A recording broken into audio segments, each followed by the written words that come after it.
대학이 배출한 건설부문에 이름 있는 교원 연구사 일꾼들입니다. 그래서 이들의 전율에 있는 이분이 바로 세계적인 건축공학자인 원하옥 선생입니다. 그래서 원하옥 선생님은 지난 1960년대에 우리식의 무심도 기초리론을 새롭게 정립하고 수많은 건설 공법들을 연구해서 건설에 도입했는데, 특히 서해관문 건설 때에는 갑실 건설에서 골린 문제로 되고 있던 여러 가지 기술적 문제들도 1983년 어느 날 서해관문 건설장에서는 관문 건설의 운명이 달려있는 기술적인 문제를 놓고 심각한 협의회가 진행되고 있었습니다. 원하옥 선생, 불과 몇 센티미터밖에 되지 않는 강관 말뚝돌이 밀물과 썰물로 해서 생기는 그 거대한 수압에 견딜 것 같소? 심중히 생각해보고 결심하시오. 아직 어느 나라에도 그런 공법은 없소. 그때가 서해관문을 건설할 때였는데 갑실의 집안 상태가 초기에 설계에서 예견했던 것보다 훨씬 연약하다는 게 확인돼서 설계를 다시 하지 않으면 안 되게 됐습니다. 기존 공법으로 볼 때는 이런 경우에 수만立방의 콘크리트와 많은 강제가 소비되게 됐습니다. 이렇게 되게 되면 공사에 막대한 자재와 노력이 들어갈 뿐만 아니라 공사길도 보장할 수 없게 됐습니다. 그래서 원하옥 선생은 이런 경우에 그럼 갑실건설은 그대로 하고 관문의 안정성을 보장할 그런 대담한 착상을 내놓게 됐습니다.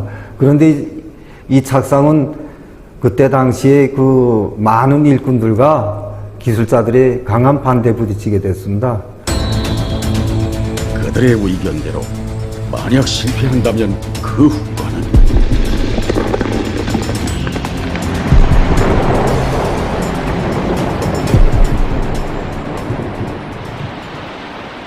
어떻게 할 것인가?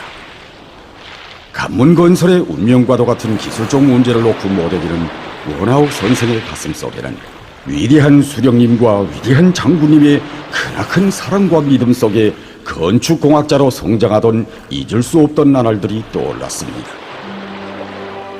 해방 전 함경남도 함주군의 어느 한 농촌마을의 소장농의 자식으로 태어나 배움의 큰 뜻을 품었지만 너무도 가난한 탓에 그 소원을 이루지 못했던 원하옥 선생이었습니다. 위대한 수령님께서 저국을 찾아주신 다음에야 비로소 원하옥 선생님은 그토록 소망하던 배움의 꿈을 이루게 되었습니다. 가열처절했던 조국해방 전쟁 시기 위대한 수령님께서는 승리한 조국의 내일을 내다보시고 그를 외국 유학의 길에 내세워 주셨습니다. 하기에 그는 잿더미만 남은 조국 땅에 세상에서 제일 훌륭한 건축물들을 일떠세우겠다는 결심을 안고 열심히 공부하여 대학적인 수재로 이름을 날렸습니다. 조국에 돌아와 평양 건축대학에서 교원 생활을 하던 1961년 4월 어느 날 원하옥 선생은 뜻밖의 소식에 접하게 되었습니다. 그날 위대한 수령님께서는 이 건설 부문에서 나타나고 있던 사대주의, 교조주의 현상에 대해서 엄하게 비판하셨습니다. 위대한 수령님께서는 건설 부문의 사대주의자들은 자기 힘을 믿지 않고 조선 사람들은 옛날부터 농사를 지어왔기 때문에 건설에 대해서 잘 모른다고 하면서 이 무턱대고 큰 나라의 본을 그대로 따고 있다고 하셨습니다. 실례로 건물 기초도 우리나라는 겨울에 땅이 0.8m부터 1.5m밖에 올지 않는데 우리 건설 일꾼들은 건물 기초 설계를 땅을 몇 미터씩 올고는 추운 나라에서처럼 하고 있다고 하셨습니다. 그러시면서 위대한 수령님께서는 사대주의는 사람을 모서리로 만든다고, 사대주의를 하면 똑똑한 사람도 모서리가 된다고, 그렇기 때문에 우리는 건설에서도 주체를 철저히 세우고 우리 자체의 힘으로 우리나라의 실정에 맞는 건축물들을 더 많이 더 훌륭하게 일떠세워야 한다고 간곡히 당부하셨습니다. 우리의 힘으로 우리 인민을 위한 건축물을 더 많이 더 훌륭히 일떠세워야 한다. 위대한 수령님의 가르치심에는 우리나라에서의 건축은 인민들을 위해 창조되는 것만큼 남의 식을 무턱대고 본따를 것이 아니라 우리나라의 지역적 특성과 우리 인민의 생활 감정과 구미에 맞게 창조하고 발전시켜야 한다는 깊은 뜻이 담겨져 있었습니다. 그날 원아욱 선생은 건설을 우리식으로 할 때 대해서 주신 위대한 수령님의 이 가르치심을 건축공학자로서 무조건 관철해야 할 한생의 연구과제로 세뇌하게 되었습니다. 그때부터 원아욱 선생님은 건설을 우리식으로 진행해 나간 데서 중요한 거래라 볼 수 있는 무심도 판교철에 대한 연구를 시작했습니다. 그때까지만 해도 이 분야는 기초건설 분야에서 미개척 분야와 같았습니다. 그러나 저 건설을 우리식으로 창조적으로 진행해 나가자면 그에 맞는 기초건설 공법을 개척해야 되는 것은 명백했습니다.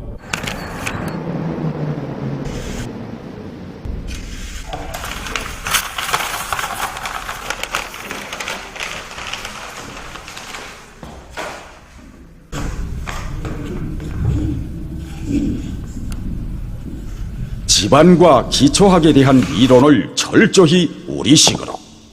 이것은 원아욱 선생이 스스로 정한 연구사업의 중점이었습니다.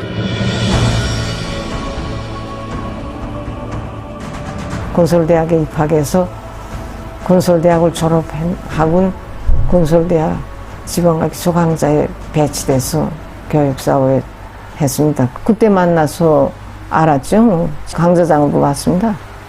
솔직히 말하면 서로 사랑했대요. 그러니까 결혼했지요. 그하고 결혼하고서 계속 같이 연구했습니다.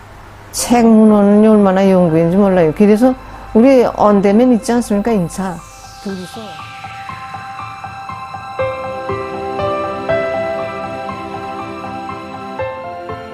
그러던 어느 날 아버지는 용강정 옆을 지나다가 온화한 현상에서 주의를 돌리게 되었습니다. 용강정이라는 거대한 건물을 몇 개의 주춧돌이 떠받들고 있었던 것입니다. 아버지는 이날 이 현상에서 건물의 기초를 깊이 파지 않고서도 그 건물을 세울 수 있다는 착상을 얻게 되었습니다.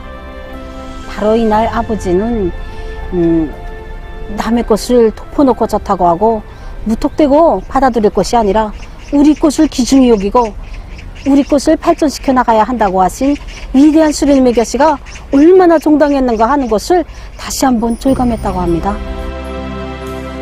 이렇게 원아욱 선생은 고심 어린 연구를 거듭하면서 우리식의 무심도 기초리론을 새롭게 내놓게 되었습니다.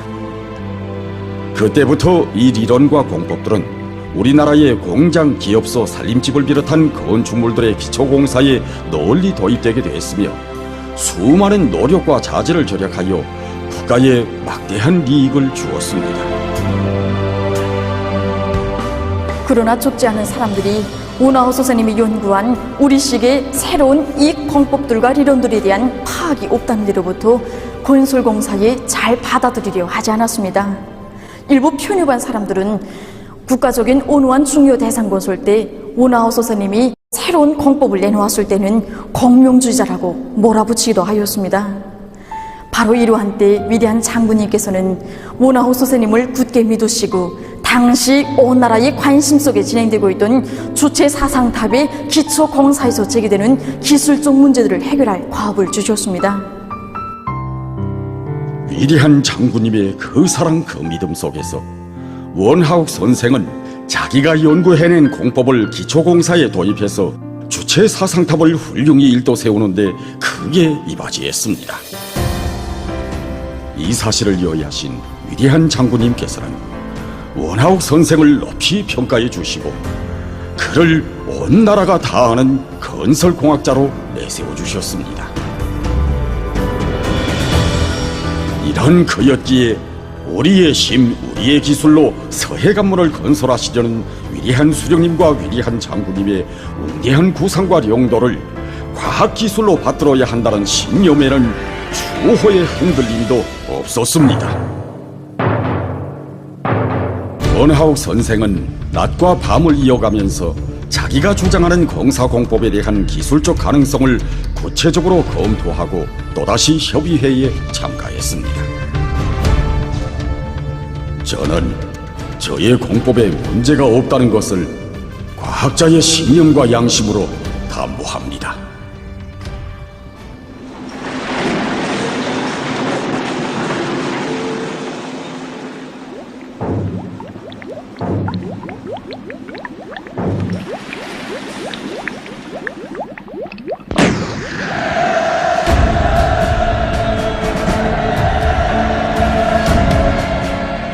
성공이었습니다. 오나옥 선생이 서해관문 건설에서 거둔 연구 성과에 대해 보고받으신 위대한 장군님께서는 그에게 감사를 보내주시고 이 공법을 국가적인 큰 대상 건설에 적극 도입하도록 조치를 취해주셨습니다.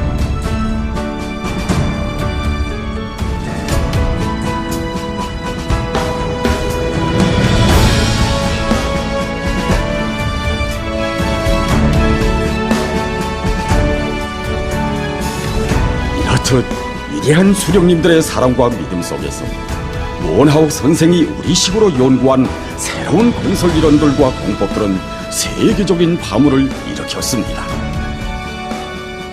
1980년 말의 이순일입니다. 세계에 이름 있는 과학자들이 모여서 진행되는 건설 부분 학술 발표회가 있었습니다. 이 학술 발표에서는 여러 설계이론, 공법들이 발표됐는데 그 중에서 아버지가 발표하는 무심도 판기초 기선 이론이 전혀 새롭고 독특한 것으로 해서 사람들이 이목을 집중시켰댔습니다. 회의가 끝나자 유럽에 이름 있는 과학자 한 사람이 아버지를 찾아왔습니다. 구로 말하면 유학 시절에 아버지하고 승부를 다투면서 한 교실에서 공부하던 하나급 동창생이었습니다. 그가 말하기를 오늘 당신이 발표한 무심도 판기초 기선 이론은 리론이라기보다는 학설이다. 당신이 앞섰다. 당신은 승리자다. 이렇게 말하였다고 합니다. 그때 아버지는 이렇게 말하였다고 합니다.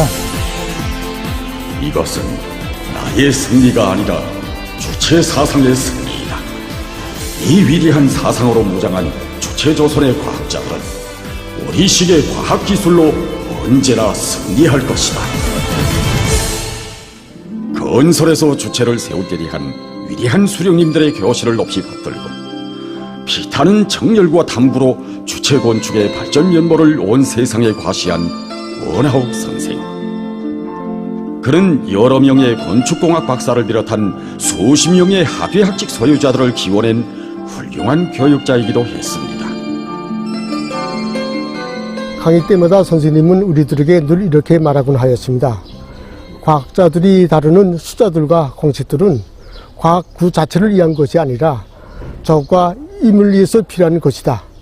그렇기 때문에 주체조선의 과학자들은 마땅히 자기 것을 기중히 여기고 그것을 발전시켜 나가기 위한 탐구의 길에 자기의 깨끗한 양심과 지식을 다 바치는 것을 기본으로 여겨야 한다고 말하고 하였습니다.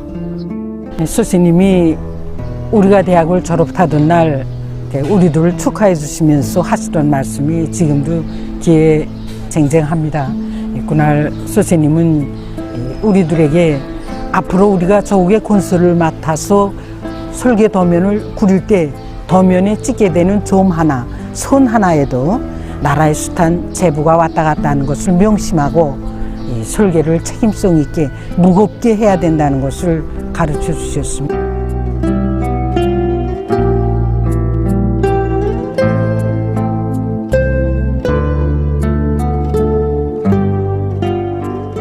사실 건축공학자 하게 되면 사람들 속에 별로 알려지지 않은 과학자입니다.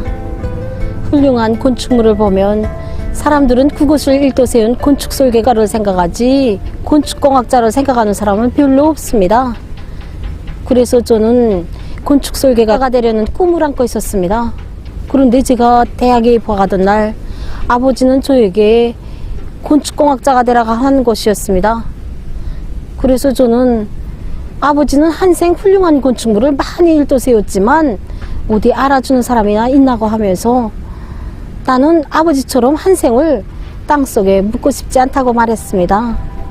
그러자 아버지는 인양아, 당에서 우리를 알아주면 됐지 무엇을 더 바라겠니?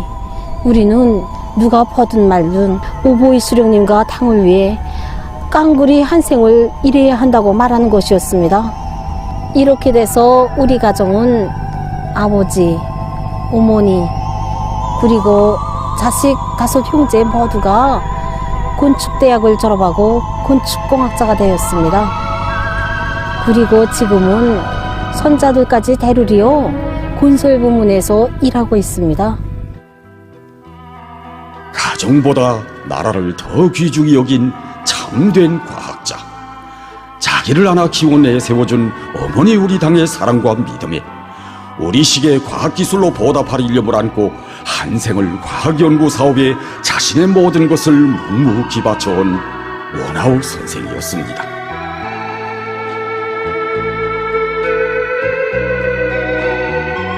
위대한 장군님께서는 원아옥 선생님이 세상을 떠났다는 보고를 받으시고는 훌륭한 과학자를 잃었다고 못내 가슴 아파하셨습니다. 그러시고는 그가 림종의 지각에 걸린 편지를 보아주시고 그의 위운에 대하여 높이 평가해 주시었으며 애국열사릉에 안치하도록 크나큰 은총을 돌려주시었습니다.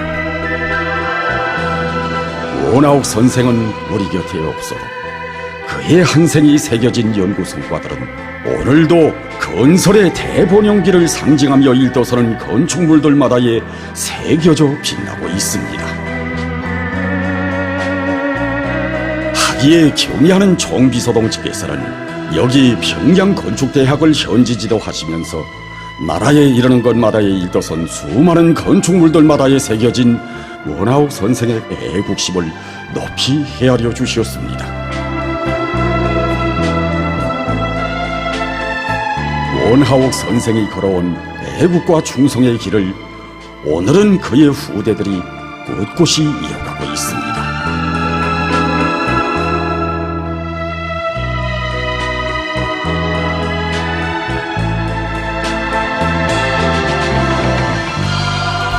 저는 한 생의 당에 충실한 우리 아버지처럼 경의하는 총비서동지의 숭고한 뜻을 높이 받들고 우리 당의 주체적 건축 사상이 구현되어 있는 더 많은 건축물을 창조해 나가는데 저희 지혜와 정열을 다 바치겠습니다. 주체 건축 발전을 위해 자기의 재능과 열정을 묵묵히 깡그리 다 바친 원아옥 선생. 그의 한 생은 우리들에게 당을 위해 조국과 인민을 위해 바친 애국의 삶은 번영하는 조국과 더불어 빛나게 된다는 것을 깊이 새겨주고 있습니다.